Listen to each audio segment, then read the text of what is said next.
Avec à peine 3 degrés au thermomètre, ces cordistes craignent plus le froid que le vertige. Même si descendre en rappel sur une façade de 65 mètres n'est jamais chose aisée. On a tous encore une appréhension malgré les années d'expérience et c'est d'ailleurs important dans notre métier parce que s'il n'y avait pas cette appréhension, on serait moins attentif à la sécurité alors qu'aujourd'hui ce qu'on demande vraiment au personnel intervenant sur ce type d'ouvrage, c'est d'avoir la sécurité et là-dessus EDF sont vraiment très pointilleux. Et de la précision, il en faut pour orienter les ouvriers accrochés contre la paroi. Au millimètre près, ils doivent fixer 35 nouvelles mires en métal.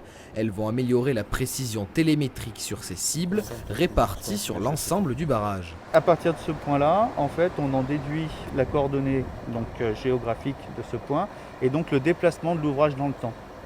On va en déduire en fait ce qui nous intéresse le plus, c'est les mouvements irréversibles qui pourraient avoir tendance à générer en fait des phénomènes sur le béton et sur le comportement de l'ouvrage.